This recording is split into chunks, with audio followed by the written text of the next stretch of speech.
She gave everything, and he fired her anyway, for 7 years. Grace Miller was the quiet force behind a billion-dollar empire, calm, precise, and always one step ahead. She knew how Benjamin Lockridge liked his coffee, how to fix a deal before it fell apart, and how to hold together a company run by a man who rarely said, "Thank you."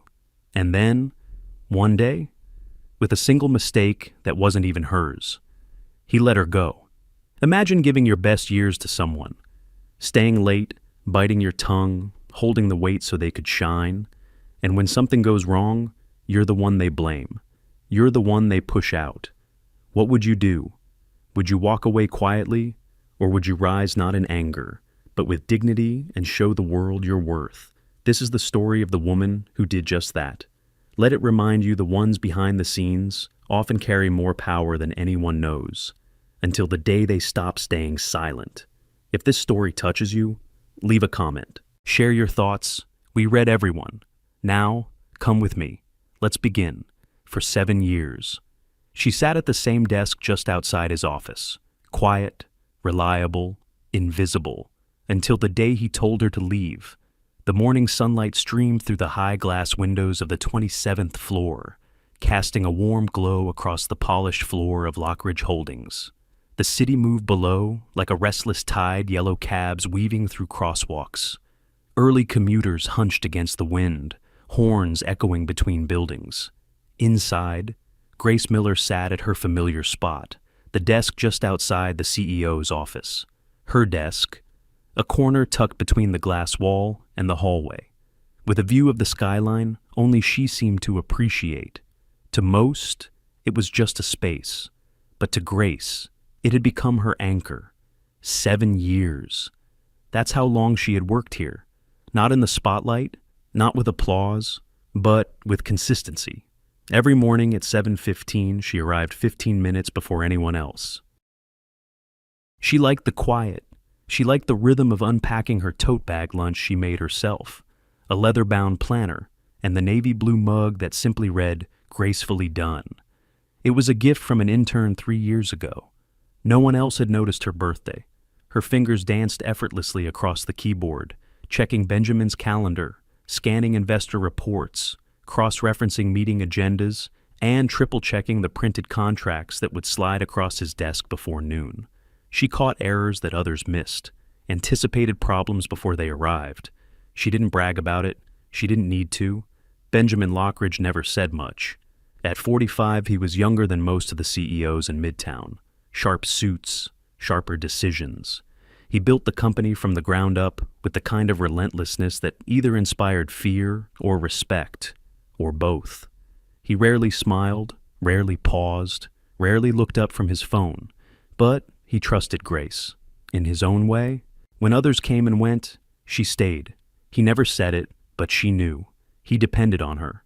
She understood his rhythms, his patterns, even his silences.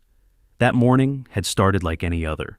Grace had prepped the investor brief, organized the latest compliance memos, and left a handwritten note beside his espresso. Flight to Chicago rescheduled to 6:45 p.m. Weather delay, I've updated your itinerary. She'd even slipped a small pack of ginger chews into his laptop bag. He got nauseous on small jets, something he never admitted aloud. But she had learned after a turbulent trip 3 years ago. It wasn't affection, it was attention. The kind that goes unseen until it's gone. At 9:12 a.m., Benjamin emerged from his office, brows furrowed, jaw set. He didn't look at her. "Come in." Grace followed him in, clutching her tablet, ready to take notes. But something was off. A file sat open on his desk. The Kepler account, one of the company's biggest. A minor discrepancy had been flagged in the contract language regarding liability clauses. The client was furious. Benjamin's voice was sharp. "Did you review this before it went out?" "I did," she replied, calm but firm. That clause was unchanged from legal's final draft. "I flagged a different issue, but you flagged the wrong one." He cut her off. "This delay just cost us the entire pitch. They're pulling back." She didn't flinch. She had learned long ago not to react to heat with heat. "I'm sorry," she said softly, But I did raise a concern. It may not have been the one they caught, but Grace, he snapped, I don't have time for this. We needed perfection. There it was. The unspoken rule of Lockridge Holdings. No mistakes, no excuses. He stared at her cold, unreadable, and then, just like that, he said the words, "You're dismissed, effective immediately." She blinked, not out of shock, but from the sting behind her eyes. It wasn't the words. It was the way he said them, like wiping a whiteboard, like clearing a tab, like she had never existed. He didn't say thank you, didn't ask her side, didn't even look back when she quietly gathered her things and left the room. The hallway felt longer than usual as she walked past her desk, the one by the window. She picked up her mug, the gracefully done one. She didn't cry. Not yet. That would come later. Instead, she paused for a moment to take one last look at the skyline. New York was still there, still pulsing, still loud and moving and impossible to pin down. And for the first time in 7 years, she wasn't part of this floor's rhythm anymore. The elevator dinged softly as the doors opened. She stepped in. No one said goodbye. No one even noticed. But somewhere inside her chest, something stirred. Not anger, not sorrow. Something else. Something that felt like a door cracking open. She didn't know it yet, but this was not the end of her story. It was just the beginning. When the person holding everything together disappears, everything else starts to fall. The morning after Grace left, the office carried on, at least on the surface. The same elevator chime echoed through the marble lobby. The same low hum of printers and coffee machines filled the halls. People walked briskly in suits, nodding, murmuring greetings, clutching their tablets and schedules like lifelines. But something had shifted, subtle, but real, like the air had changed, like a frame had been removed from a picture no one realized needed it. Benjamin Lockridge didn't notice it at first. He arrived at 8:35 sharp, as always, black coffee in one hand, phone in the other. His new assistant, Clara, had been hired overnight through the HR firm on retainer. A top recommendation, they'd said, quick learner, detail-oriented, polished. She smiled brightly as he stepped off the elevator. "Good morning, Mr. Lockridge. Your 9 a.m. meeting has been moved to 10:30. The reschedule request came in last night. I adjusted everything accordingly." He gave a small nod, barely slowing his stride. Fine. Inside his office, he found his usual folder waiting on the desk. Investor reports, meeting agenda, contracts to sign. But as he flipped through the pages, a strange feeling crept in, like picking up a familiar book, only to find the chapters out of order. One memo was printed twice. Another had missing figures. The Kepler summary had the wrong date in the header. They were small mistakes, nothing catastrophic, nothing to yell about. But Grace would never have missed them. Still, Benjamin pushed the thought aside. Transition takes time, he told himself. He had more important things to focus on. The day rolled forward. The office kept moving, but the rhythm was off. The espresso machine in the break room sputtered. Someone had forgotten to order more beans. An executive arrived 30 minutes early for a private lunch with Benjamin. Clara had misread AM for PM. A call with a European partner had to be cut short because the Zoom link expired. By Wednesday, there were whispers. They didn't even give her a farewell. I thought she ran the whole calendar. She never got credit, but now you can tell who really kept this place from falling apart. Benjamin ignored it all. He worked late. He skipped lunch. He read the memos twice, sometimes 3 times. He didn't know why he kept checking. He'd never needed to double check before. That Thursday morning, it happened. A high-profile investor meeting was scheduled with the Barrett Group, an old money firm based out of Boston.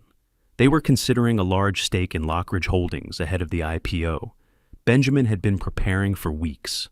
At 10:05 a.m., he was still reviewing notes in his office when his phone buzzed.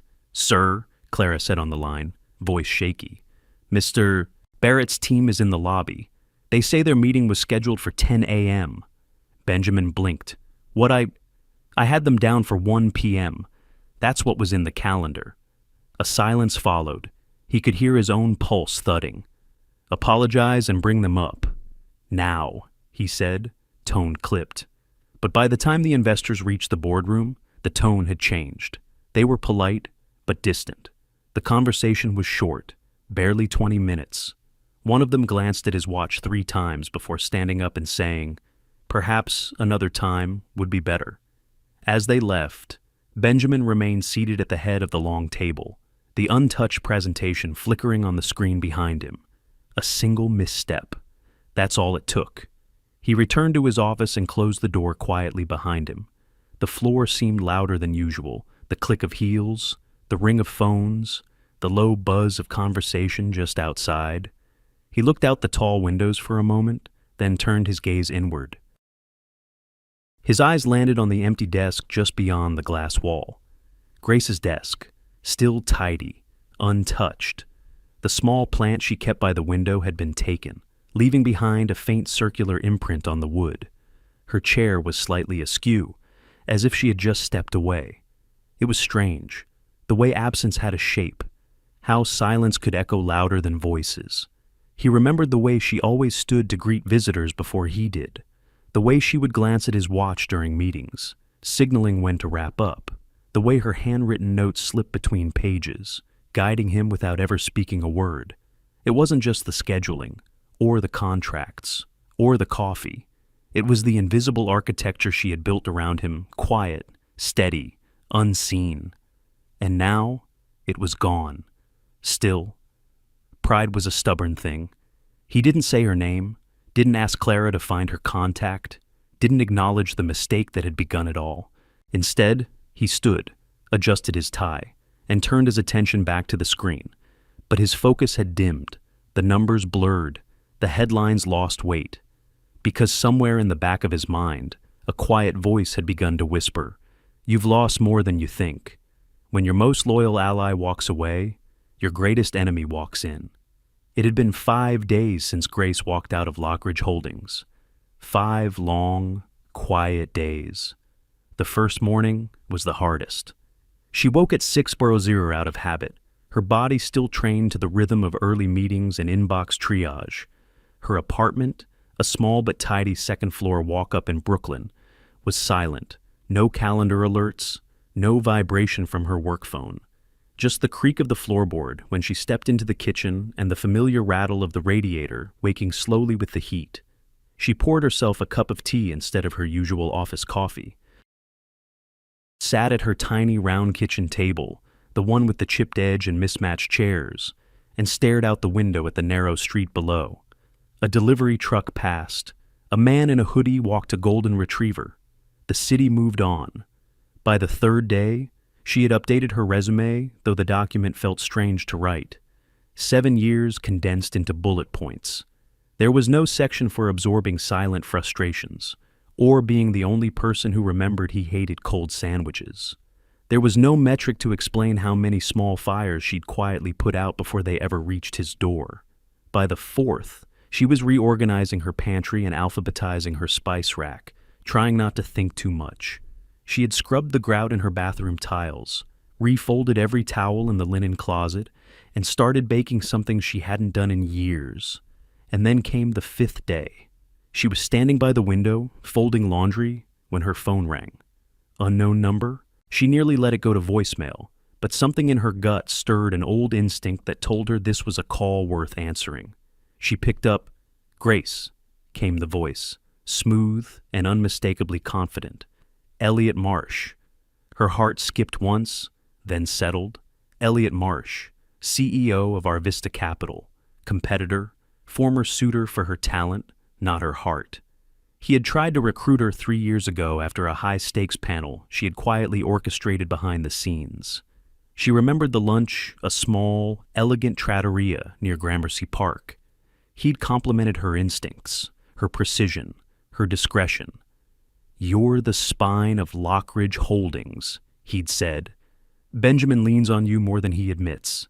She had declined back then, not because she wasn't flattered, but because, well, she still believed in loyalty, in quiet service, in holding things together. Now, His voice carried a different tone, less charm, more calculation. "I heard about the change in your employment status," he said, matter-of-factly. "I was surprised, though maybe I shouldn't have been." Grace said nothing. "I'm calling because we have a role that I think would suit you. Director of Strategic Partnerships. It's high level, but you'd have full authority. No gatekeeping, no ego battles. You'd report directly to me." The offer hung in the air like a coat left on a door. Heavy, present, not entirely unwelcome. "We've admired your work for a long time," he continued. "Frankly, we always knew Benjamin was underutilizing you." She could hear the unspoken jab beneath the compliment, and it made her spine tighten. Still, her voice was calm. "I'm not looking for anything at the moment," she said quietly. Elliot's chuckle came softly through the line. "People like you never look. That's why you're invaluable. But think about it. We're offering 40% more than what you were making. You'll have a team, resources, creative control, and above all, respect." She said thank you and ended the call politely. Then she stood at her sink, staring out at the alley behind her building. She didn't want to be tempted. She didn't want to need this. But there were bills on the table, and not just electricity or groceries. There was a letter from the bank. She opened it now, though she already knew what it said. Her mortgage application had been denied. Her dream of buying a small co-op apartment just 3 subway stops away done. No verified income, no employer listed.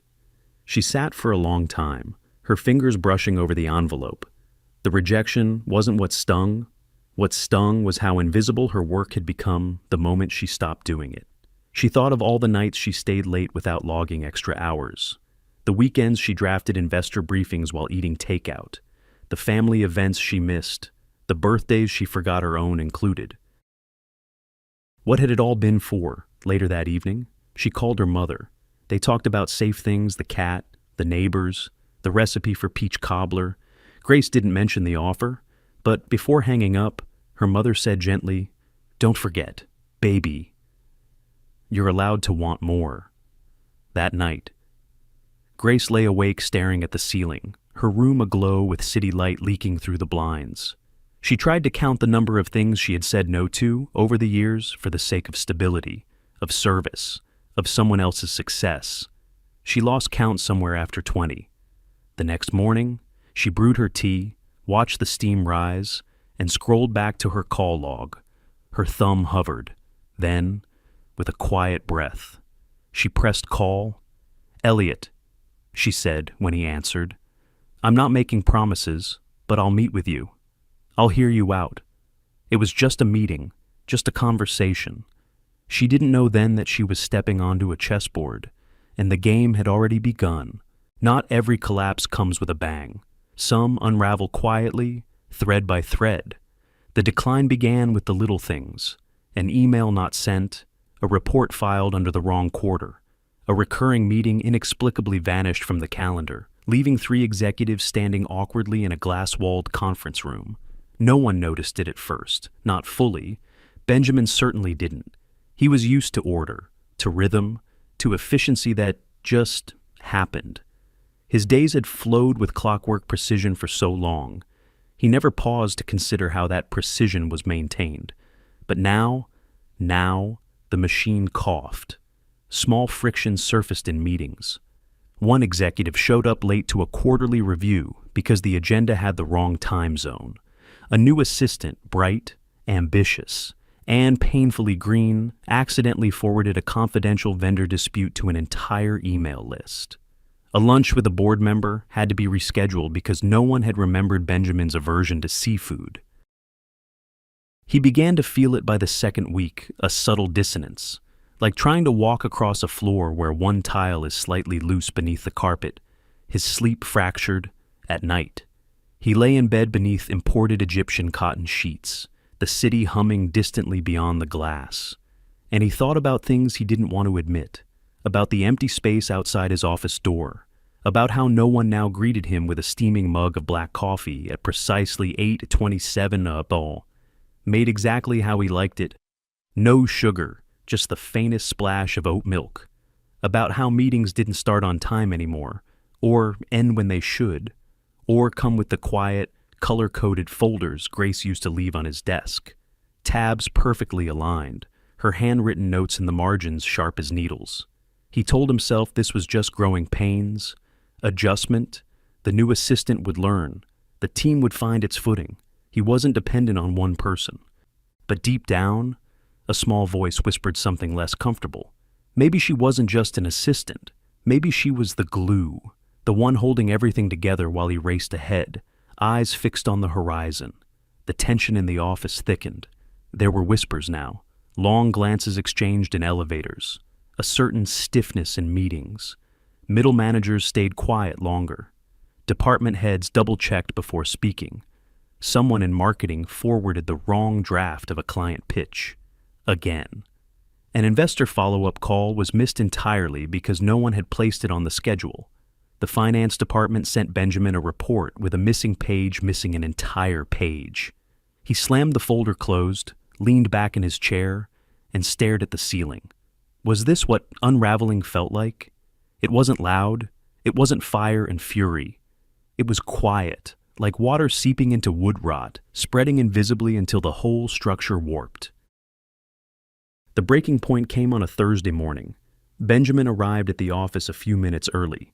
He couldn't sleep anyway. The building was still half asleep, the city outside cloaked in early light. He walked through the executive floor, coffee in hand, when his assistant called out nervously, "Sir, I think you'll want to see this." She held out a copy of the financial ledger. A folded tab stuck out from the business section. He took it with a half nod and unfolded the page. There, in black print, under the headline, "Leadership Drift at Lockridge Holdings," was a brutal analysis, anonymous sources, whispers from inside, hints that the once impeccable engine of Lockridge Holdings had begun to sputter. The article didn't name names, but it didn't need to. It described a notable change in executive functioning and a sudden void in operational stability. One sentence, near the end, hit like a punch. Insiders point to the abrupt departure of a longtime executive assistant known for her precision and discretion as the moment when the gears began to slip. He read it twice, then a third time. The article wasn't damning, not yet, but it was enough to raise eyebrows, enough to plant doubt in investor meetings, boardrooms, and negotiation tables. He walked slowly into his office and shut the door behind him. The room was exactly as it always had been. Polished desk, minimalist decor, soft whir of the HVAC, but it felt emptier than usual. He sat down, the paper still in his hand, and stared at the corner of his desk. There was a small indentation in the wood, barely visible unless you knew where to look. It was from the ceramic coaster Grace used to place his coffee cup on, always in the same spot, always warm by the time he arrived. He reached out slowly, set his own paper cup down in the same place. It didn't feel the same. He looked through the glass wall that separated his office from the open space outside. The desk was still there, unoccupied, a few stray papers stacked in a corner. Someone had left a potted plant, trying to fill the absence. But it wasn't the same desk anymore. Not really. It had lost its rhythm, its stillness, the quiet hum of calm in a world that never stopped moving. And for the first time in a long time, Benjamin Lockridge felt something deeper than frustration, something that looked a little like regret. He picked up the paper again, stared at the words, "Sudden void." He leaned back in his chair, the city stretching wide beneath the floor-to-ceiling windows. For a man who'd built his empire on control, the silence felt louder than any storm. And somewhere, just beyond the noise of the city, the real storm was already gathering. The biggest mistakes aren't in the paperwork. They're in the people we fail to protect. The office was unusually quiet for a Tuesday. Benjamin sat in the glass-paneled conference room, arms folded, jaw tense. In front of him, a thick file lay unopened, the file that had triggered Grace's dismissal nearly 3 weeks ago, the file he had thrown on the desk in a storm of frustration and bruised pride. Across the table, Natalie Vaughn, a legal counsel from compliance, cleared her throat gently. "I wanted to bring this to you in person," she said. Her tone was professional, but there was a hesitation beneath it, as if she were weighing each word before speaking. Benjamin didn't respond, just gestured for her to continue. I've been reviewing the contract Grace was blamed for, she said. The one with the Liberty Holdings clause. He nodded once. Tight. And there was an error, she said. But it wasn't Grace's. He blinked. Natalie tapped the document with a red pen. The clause in question was edited by the AI assistance system that legal's been piloting for the last 2 months. It auto-corrected a line referencing liability conditions, changed a comma placement, and inverted a key phrase. Benjamin leaned forward. She was the last one to touch it. Yes. Natalie nodded, but she flagged it. She slid a printed screenshot across the table. Highlighted in pale yellow was a comment Grace's comment attached to the line in question. AI revision seems off. Recheck phrasing before finalization. She caught it, Natalie said quietly. Left a note. It looks like the assistant at the time didn't see it, or didn't know what to do with it. And the system finalized the version without legal approval. Benjamin stared at the note. It was unmistakably her precise, concise, clear, no drama, no panic, just her usual quiet efficiency. He began, but the words caught in his throat. I thought you'd want to know, Natalie said, gathering her papers. I'll update the internal records. She left the room softly, her heels tapping a slow retreat down the hall. Benjamin didn't move for a long time. Outside the glass, the office buzzed on, phones ringing, fingers on keyboards, voices rising and falling in low conversation. But in that conference room, time stilled. The guilt came slow, like cold water soaking into warm soil. A quiet, creeping awareness that settled into his chest and refused to leave. He had fired her, without letting her explain, without reading the note, without listening. All it would have taken was one more minute, one more breath of patience, one conversation. He stood up suddenly, walking briskly back to his office. Once inside, he sat down and pulled open his email archive. He hadn't looked at it since she left. He couldn't. But now, fingers hovering over the keyboard, he typed her name, Grace Miller. A list of messages appeared, hundreds of them. Calendar confirmations, flight details, meeting prep notes, all time-stamped, all signed off with a tiny dash and the letter G. He scrolled to the last one. It was sent the night before she was dismissed. Time-stamped, 11:14 p.m. Subject RE Thursday briefing. Benjamin, materials are finalized. Flagged one AI change that looks odd, note added. Also, don't forget your mother's birthday is Friday. Gee, but that wasn't the final email.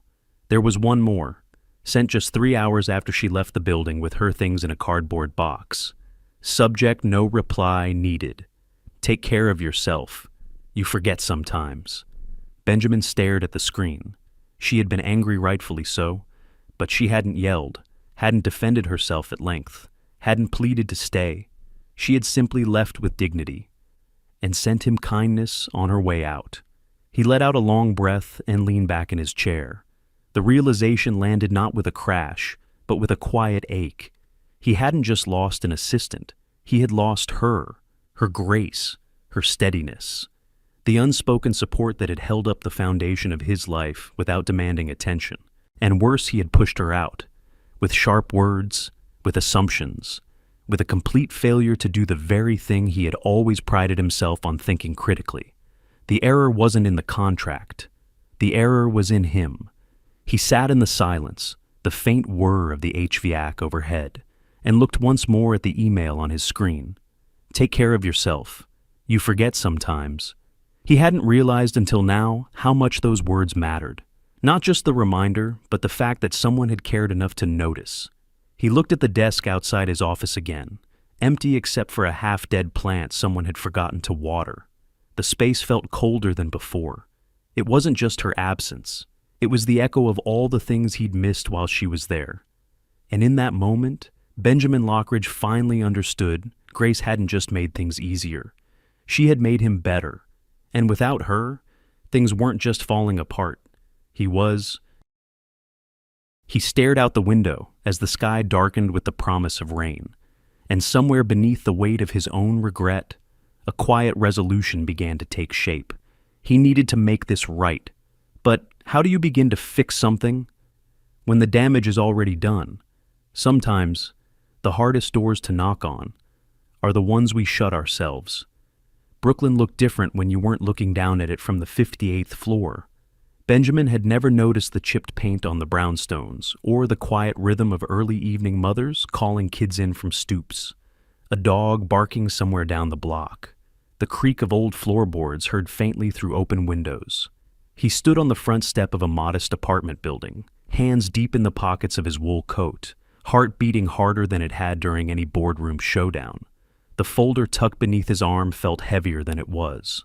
Or maybe it was the weight of what he'd come to say. The hardest doors to knock on are the ones you shut yourself. He raised his hand, paused, then knocked. Seconds passed, then the door opened with a soft click. Grace stood there in a simple navy cardigan, her hair pulled loosely back, no heels, no badge, no iPad in hand, just her at home, in her space, no longer orbiting his. For a brief moment, neither of them spoke. Then she stepped back, polite but distant. "You found me?" He offered a small smile. "Your address was in the HR file. I hope this isn't an intrusion." She didn't answer that, just motioned toward the modest living room. He stepped inside. The apartment was small but warm, books stacked in neat piles on the side table. A soft light glowed from a floor lamp. A half-finished cup of tea sat on the windowsill, next to a blooming pot of lavender. It struck him suddenly this quiet life she had built outside his world. He had never imagined her life beyond the office. Never asked. And here it was, unfolding around him in small, lived-in details. She sat on the arm of a faded couch and waited. He remained standing. "I was wrong," he said. "No preamble, about the contract, about everything. Really." Grace looked at him, unmoving. "I found your note," he continued, voice low. "You flagged the error. It wasn't your fault. You were doing your job, better than anyone." Silence stretched between them, not hostile, just careful. "I should have listened," he said. Still, she didn't interrupt, just studied him with the same even gaze he used to find so reassuring during tense meetings. Now, it made him uncomfortable for good reason. "And I should have let you speak. I didn't give you that chance. I reacted, not as a leader, not even as a decent person. I just reacted." He took a breath. His throat felt tight. "I came to apologize." A pause. Grace nodded slowly. "Thank you." Simple, quiet, but not dismissive. He shifted his weight. "There's more." She raised an eyebrow. "Just slightly." He set the folder down on the coffee table. Gently. "I want you to come back," he said. "Not as my assistant. That would be beyond insulting." Her expression didn't change, but the silence grew heavier. "I need help rebuilding Lockridge Holdings. Not just structurally, but culturally, strategically. I can't fix this alone." He gestured to the folder. "It's a formal offer. Chief Strategy Officer. Full decision-making power, equity stake. You'd be my partner. Now." She looked away for the first time since he arrived. Her gaze landed on the lavender by the window. "Why me?" she asked. He hesitated. "Because you've always seen what I didn't. You've understood the people behind the numbers. You ran that company, Grace, more than I ever realized. And because I trust your judgment more than I trust my own." Grace stood and walked to the window. The city stretched beyond, golden light fading into early dusk. She sipped her tea, thoughtful. "You once told me," she said slowly, "that loyalty was measured by how quietly someone did their job." He remembered. It was during a company retreat years ago. He'd said it without much thought, another CEO platitude. She turned to face him now. But loyalty isn't silence, Benjamin. It's speaking up, even when it's hard, and listening when you'd rather not. I know, he said quietly. I learned that the hard way. She looked down at the offer, then back at him. I'm not saying no, she said. He exhaled softly. But this, she tapped the folder. This doesn't fix what happened. I understand. You can't buy back trust with a title, she added, and you can't restore respect overnight. He nodded. I wouldn't expect you to forget, or even to forgive. Not yet. There was another pause, gentler this time. I'll think about it, she said finally, but not because of the role, because of what I believe the company could become. He gave a small nod. That's all I ask. As he turned to leave, she called out gently, Benjamin. He stopped. Take care of yourself, she said, softly echoing the words from her last email. He turned, met her eyes. There was no smile, no warmth, just quiet truth. You forget sometimes, she added, and just like that.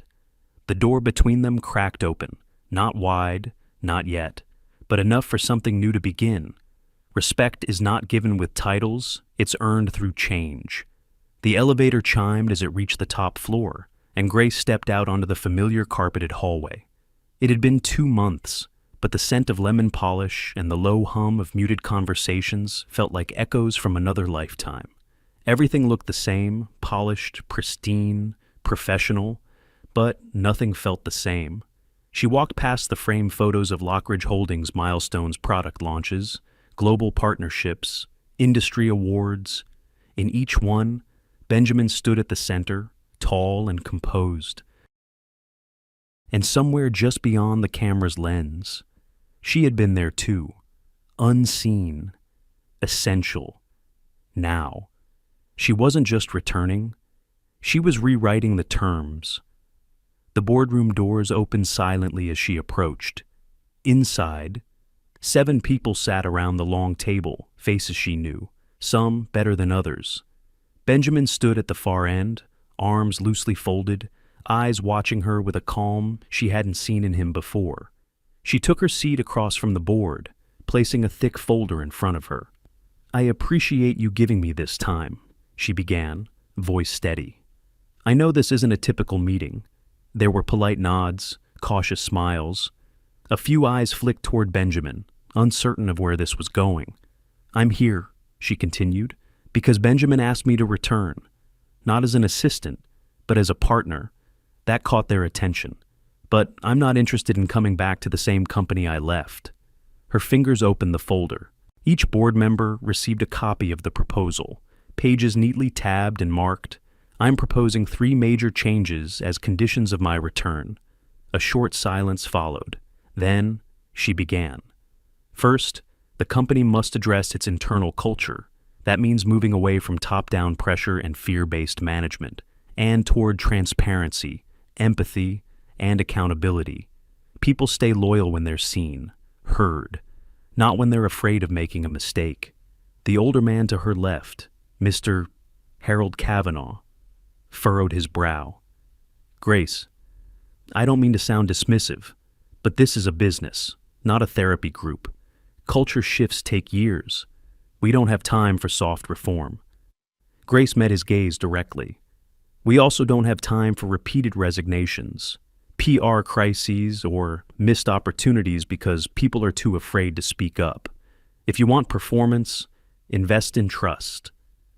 A few murmurs followed. She moved to the second point. Second, we need a complete review of our HR practices, terminations, grievances, performance evaluations. Everything must be transparent and subject to oversight. What happened to me could happen to anyone here, and that should scare you, the woman across the table. Susan Lively, head of compliance, nodded slightly. Folding her hands, third, Grace said, her tone softening. Executive leadership needs to participate directly in mentorship and internal development. That includes Benjamin. He leads the vision, but he also needs to lead the people. Now came the shift in the room. There was a ripple of discomfort. Someone cleared their throat, Someone else shifted in their seat. "You're asking the CEO of a billion-dollar company to run training seminars," Kavanaugh scoffed lightly. "That's a misuse of executive bandwidth." "No," Grace said quietly. "It's the most powerful use of it." She turned to Benjamin. "And he agrees." Benjamin straightened, nodding once. "I do. I've led this company through markets and mergers, but I haven't led its people well. Grace is right. I need to do more than just show up in meetings and sign off on numbers." He looked around the room. "I've made mistakes. Big ones, and it nearly cost us everything. If Grace is willing to come back, we should be willing to meet her where she stands." The room fell quiet. The board members exchanged glances, some skeptical, some intrigued, some, like Susan, thoughtful. Then Kavanaugh leaned forward. "These changes, they'll cause disruption. We'll lose people. Clients might worry." "Then let them," Grace replied. "Better we lose what isn't aligned with our future than hold on to what's rotting us from the inside." It was bold, but she didn't flinch. A silence hung heavy again. Then a slow nod from Susan. "I think," she said carefully, "this is exactly what we need. If we want to stay relevant not just in business, but in principle." One by one, the others followed. Some with reluctance, but none with outright refusal. The vote passed, not unanimous, but enough. Grace exhaled slowly. She hadn't realized she'd been holding her breath. As the room cleared, Benjamin remained behind. He waited until it was just the two of them. "You didn't hold back," he said with a wry smile. "I wasn't supposed to," she replied. He nodded. "You're right about the mentoring. I used to think leadership meant being the smartest one in the room." "It doesn't," Grace said gently. "It means making others feel like they belong in it." There was a pause. Then she added, "You're learning. That's what matters." They walked together down the hall toward her new office. It was just a few doors down from his. Glass walls, high ceilings, and a view of the Hudson. As they reached the door, Grace turned to him. "This is a beginning," she said, "not a reward. I know. I'm not here because you made space for me. I'm here because I claimed it."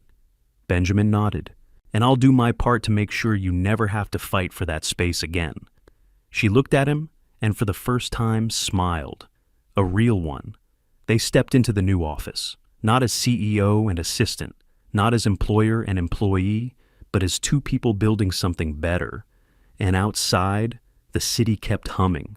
When dignity returns to a place, so does loyalty. The office felt different now. It wasn't in the decor still all marble floors and glass walls, cold and modern. It wasn't in the layout or the skyline view outside Grace's new corner office. It was in the way people looked up when she passed, not out of obligation, but out of hope. Grace had returned not as a shadow, but as a partner, no longer the woman behind the calendar invites or the one who ensured the coffee was warm and the documents were alphabetized. Now, her title read Chief Strategy Officer.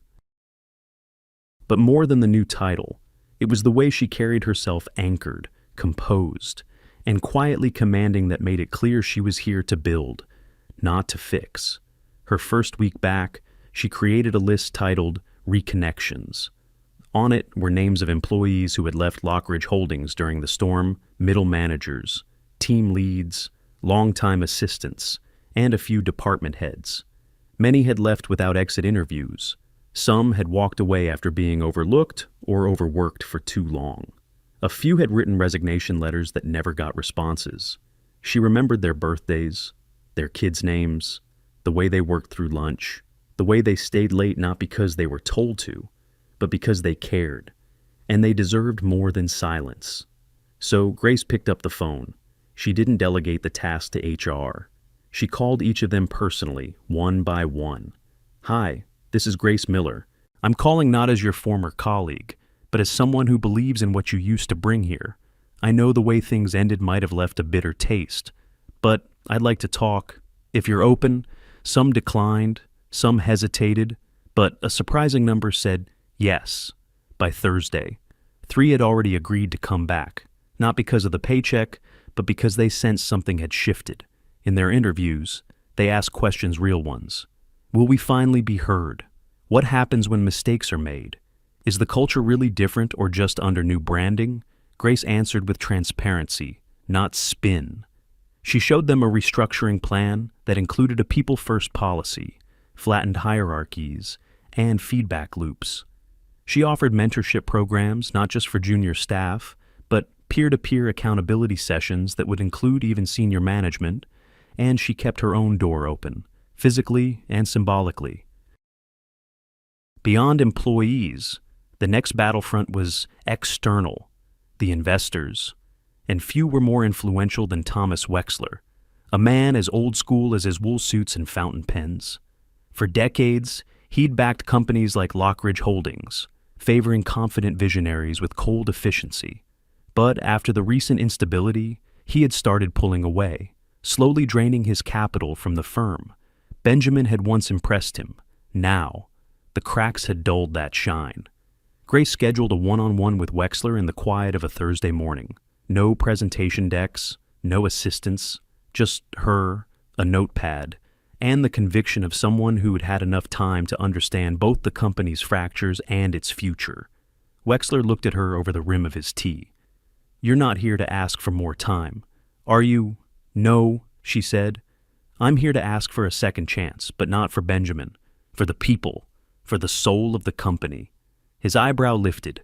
She continued, "We've focused too long on preserving image. I'm here to build integrity, not because it looks good in a quarterly report, but because that's the only kind of business that survives the next storm." There was a long silence, then a small, unexpected nod. "You've got something he never did," Wexler murmured. "Grace?" She smiled softly. "Fitting. Isn't it?" The next day, his legal team called Wexler Capital would restore a portion of their funding, with the condition that Grace remain part of executive decision-making for all strategic pivots. Not Benjamin, Grace. Back at Lockridge Holdings. Word spread. And not just about Wexler.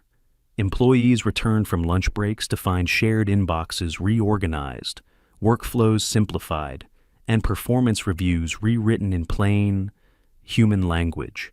Grace worked with department heads to eliminate the archaic rating system. Instead, reviews became dialogues. What's working, what's not? Where do you want to grow? Even the receptionist, a young man named Caleb, found a surprise in his inbox. A personalized note from Grace, thanking him for how he greeted visitors and how often he stayed late to help confused clients find their way. "People notice," she wrote, "I did, and people did notice in turn." Late one evening, Benjamin stood outside Grace's office. The lights were still on, though the rest of the building had gone quiet. He hesitated for a moment, then stepped inside. She looked up, her expression calm. "You've been busy," he said. "So have you." She replied, "I heard Wexler called you directly." He did. Benjamin looked around her office, clean, efficient. A whiteboard on the wall held scribbles of strategy sessions, staff notes, and in the corner, 3 words underlined in blue people: process, purpose. "You've already made this place better," he said, his voice quieter now. "I didn't do it alone. But you started it." She paused, then said gently, "The tide's turning." "Benjamin, but tides don't stay turned unless you protect the shoreline." He nodded, the weight of her words sinking in. As he left, Grace remained at her desk, flipping open a blank page in her notebook. She stared out the window for a moment, and then, without hesitation, began to write the next chapter. At the same table where she once poured coffee, now, she signs million-dollar deals. The room hadn't changed. Same long walnut table, polished to a shine so deep you could almost see your reflection if you dared to look. Same arched windows letting in the late morning light, and the same 12 leather chairs lined up like quiet sentinels around the perimeter. But something had changed. Grace Miller wasn't standing by the coffee tray this time. She was seated at the head of the table. A small silver plaque sat in front of her chief strategy officer, engraved just the week before. To her left was Benjamin Lockridge, dressed impeccably as always, though his expression held something softer, now less guarded, more present. To her right sat three executives from Overline Group, a European tech conglomerate whose partnership would inject both capital and credibility back into Lockridge Holdings. And Grace quiet, calm. Grace was the one leading the conversation. Her fingers rested lightly on a yellow notepad. No slideshow, no theatrics, just her voice, steady and composed, weaving strategy and vision into a pitch no one in the room had expected from a woman they had once mistaken for background noise. "We're not here to talk about fixing a company," she began, looking each guest in the eye. "We're here to talk about building one better than it's ever been." There was no tremble in her voice, no trace of nerves. She had practiced, yes, but more than that. She believed what she was saying, and that belief resonated like quiet music in the room, tuning every ear toward her. She spoke of integration, not just of technologies and markets, but of people, about cultural alignment, about dignity in business. "We're not interested in growing fast if it means leaving our values behind," she said. "This partnership isn't about size. It's about synergy." Across the table, the CEO of Everline, a silver-haired Frenchwoman named Elise Dubois, nodded with approval. "I've been in this industry 30 years, Elise said, folding her hands, "and I've sat through 1,000 pitches, but I haven't heard someone speak like that in a very long time." Grace smiled, grateful, but not flattered. She had earned this. Benjamin remained mostly quiet throughout the meeting. A few years ago, that would have been unthinkable. The Benjamin of old would have dominated the room, controlled the agenda, made sure every eye was on him. But now, he leaned back slightly in his chair, occasionally nodding, occasionally offering a thought, but always deferring to Grace. He wasn't stepping aside out of guilt anymore. He was stepping aside because he trusted her. And it showed. He watched as the Everline executives leaned forward when Grace spoke, taking notes, asking questions. She answered them all, sometimes with numbers, sometimes with stories. She used no jargon, no sales tricks, only truth, clearly spoken. As the meeting drew to a close, contracts were laid out on the table, fresh ink, waiting. Grace glanced at Benjamin. He gave her a small nod. With quiet confidence, she picked up the pen. Her signature was fluid, firm. A round of applause followed, not loud, not staged, but sincere. Outside the conference room, the hallway buzzed with low conversation. A few junior analysts peeked in through the glass, trying to catch a glimpse of the signing. A reporter from Business Herald lingered near the reception, camera slung across his shoulder. When Grace stepped out, he approached gently. "Miss Miller," he said, "I know this isn't a press event, but may I ask one question for our upcoming profile?" She paused, adjusting the folder in her arms. "What's the question?" "What do you think saved Lockridge Holdings?" She looked past him, for a brief moment toward the space outside the office where she once sat, day after day, year after year, where she once booked flights, fixed schedules, reprinted slide decks, where she had once been mistaken for a secretary even by the janitor who cleaned the place.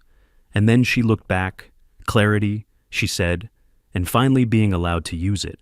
The reporter scribbled, "They're calling you the strategist who saved Lockridge." "Do you agree with that?" She gave a gentle, almost wistful smile. "I didn't save the company," she said. "I just reminded it what mattered." That evening, as the office lights dimmed and the last of the guests departed, Grace walked the hallway alone.